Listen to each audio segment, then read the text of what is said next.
this is our first gesture, and it's the quickest gesture. This may only take us, 2 to 5 minutes or so to do, depending on our subject matter. So what I'm going to do now is I'm going to refine my gesture a bit more. In other words, I'm going to look at more components or more parts to my subject matter. Initially, I'm looking at some of them, or just enough to get a sense of what I'm drawing, how big it is, and where it's going to be. But now, I'm going to look at my drawing a little bit more detailed. In other words, I am going to start to make more corrections based on comparing what I initially drew to looking at it with a little bit more attention, a little bit more detail. So here, I'm going to look at where I place the axis, which is the center corner of my white box that's on top. And I'm looking at this space. I think that this box, it's close, but I may need to move a little bit more to the left. So what I'm going to do right now is I'm going to erase parts that I'm making corrections to, and then I'm going to move right now from left to right or right to left references. So I'm only going to make vertical lines to talk about where they are based on the vertical lines that I see in my subject matter. In other words, I'm just subdividing my drawing based on the parts that I am going to identify in my subject matter. I am identifying this center line, so I'm trying to figure out if that's in the right place, and then I'm going to look at the right edge of that box. And I see that that right edge is about this wide. So the right panel, the right side of the box, from center to the right edge, I see it as being this wide. And then if I look a little bit further to the right, I see the right edge of the Granger box right here. So I'm just looking at this space. How far from that edge is the right side of the Granger box? And again, I can see that I needed to make a small correction. I may need to make corrections beyond this point, but I see this as being a little bit more accurate now that I'm paying closer attention to. I'm going to look at where the left edge of that box is. I see this being a little wider than the right side. So that's it. Okay? See that as being over here. I am not concerned about where the line begins or where the line ends. Extending the line is helpful because it allows me to see what else is in line with that edge. Right? So I'm comparing every single component here to what I am seeing. Where is this box in relationship to the Granger box, right? Where is this box in relationship to the small box on the left-hand side? Where is this box in relationship to the other box that's on the bottom left? So, top box, now I'm looking at the left side. I see that the left side of the Granger box is just a little left of that edge. And then I see that the middle part of the Granger box, the middle axis line of the Granger box, is right about center. It's a pretty good position where I originally drew it. So this confirms that some of the things that I'm drawing and how I see them in my initial gesture were in pretty good position. They were fairly accurate, all right? So now I have those components, the white box, and the references to the two sides of the Granger box. All right? And our drawing is starting to take a little bit better shape. All right. So the next thing that I'm going to do is define that left edge of the Granger box. This is the left edge of the Granger box. This is important because it's the next thing that allows me to use as a comparative tool.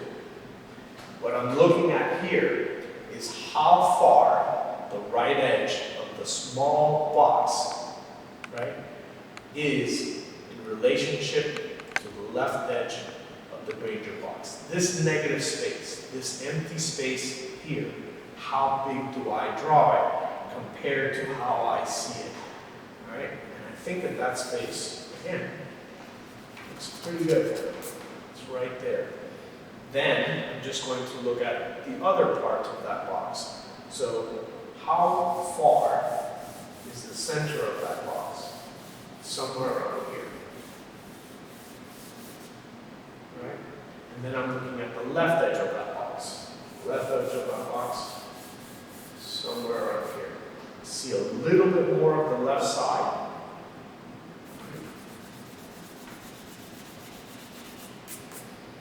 So that represents that box. All right? I'm just going to take a pause, look at it, I think it looks okay, and I just realized something. I realized that that left corner of the bottom box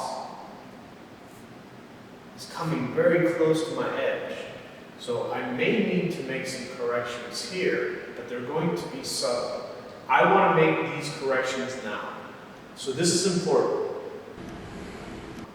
These are things that I can pick up very early and fix. I don't want to wait until my drawing is very developed and that I've spent a lot of time to make corrections. So what will probably need to happen here is I need to reevaluate the proportions of the Granger box, because I think that's affecting quite a bit of what's happening here on the left side. So I think what we need to do is move the Granger box over to the right a little bit. I think these proportions are very close, but what needs to happen is that I need more space on the left-hand side. So I'm just going to move the Granger box over to the right a little bit more, which means I am just moving these lines over by maybe about 1/2 inch to 3/4 inch, a portion that I think will allow me to have enough space to accommodate the box on the left-hand side. You can see I'm systematically just moving things over to the right a little bit, reevaluating that.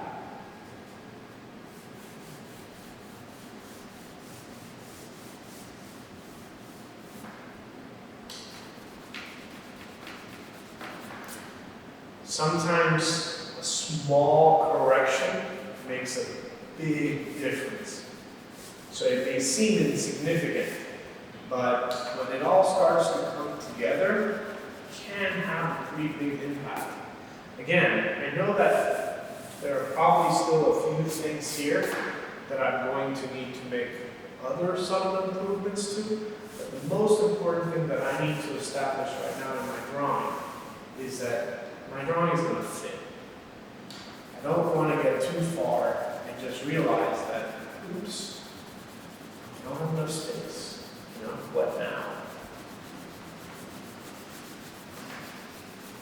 So these are all things that I can make corrections to early on. And believe it or not, this sort of under drawing is going to make my drawing look more animated. It's going to give it more character. I don't want my drawing to look overly mechanical or stiff. So this energy that I'm putting into my drawing, these series of lines and these changes, are actually going to give my drawing some movements and energy, and it's going to make it look a little bit more natural, let's say. All right. So I've moved my drawing over a little bit to the right. This gives me a bit more space here. So move that line over. Erase, don't be afraid of the eraser. Erasers are fun. Drawing with an eraser is also a component. The erasers do make marks, and they allow us also to bring forward information by creating contrast between lights and darks. Okay, so now that I've moved everything over a little bit, I I can see that I do have enough space.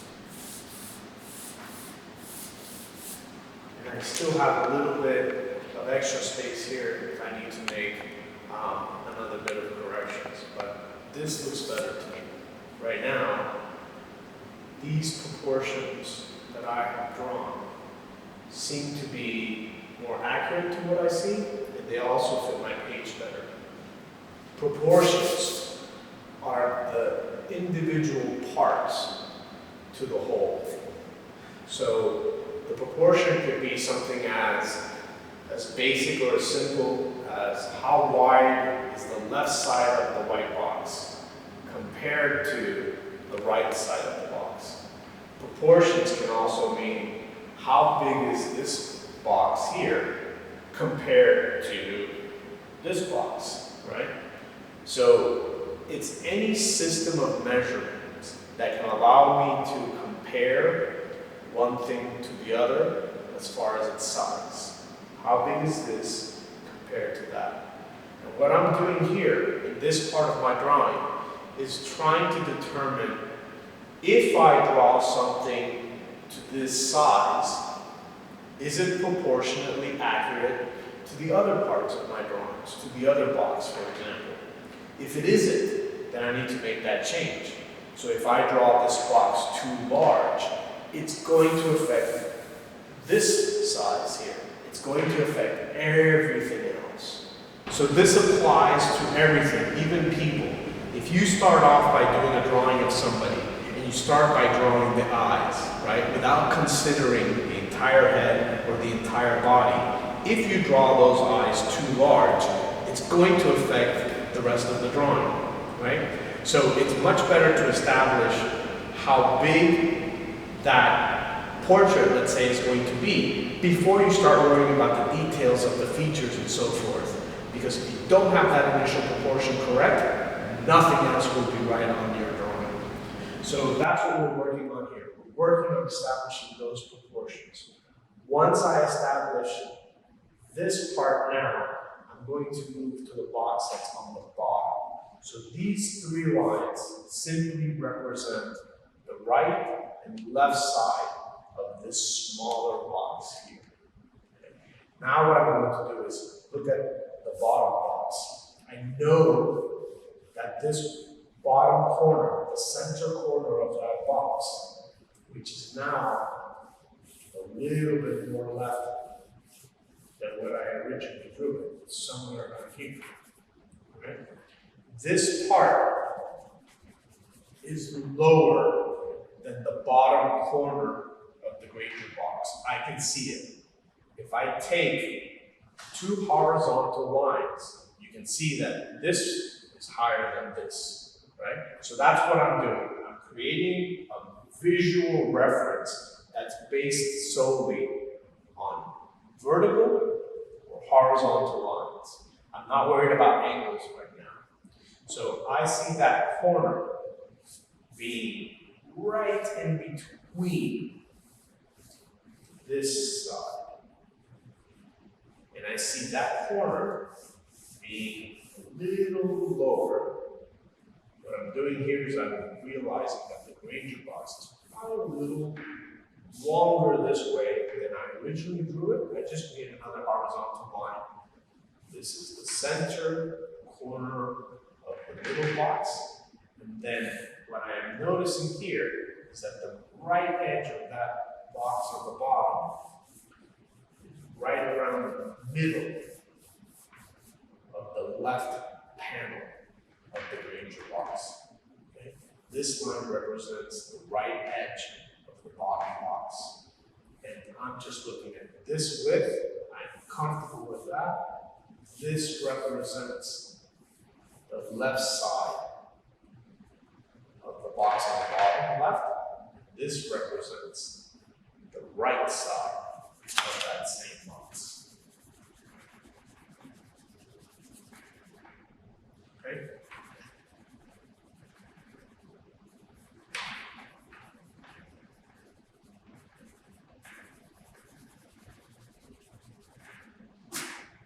Drawing those lines longer than they really are help me to see things better in terms of those vertical references. I'm doing it as an extension of my eye. Right? So once we establish the vertical lines, now we're going to do the same thing, but we're going to look at the horizontal lines.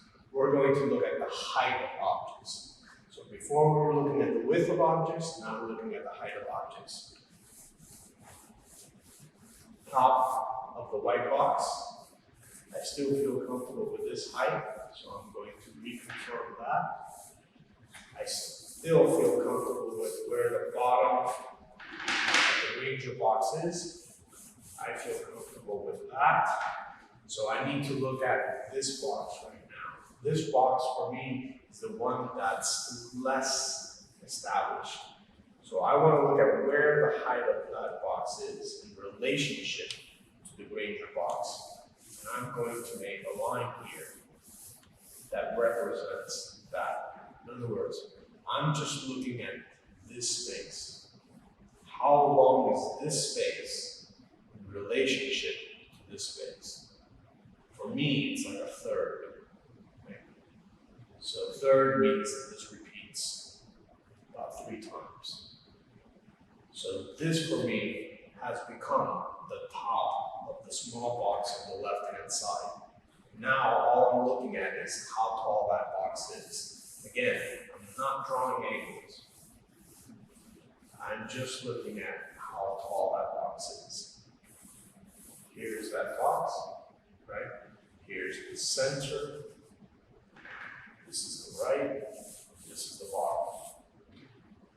So for me, this basically completes my refined gesture.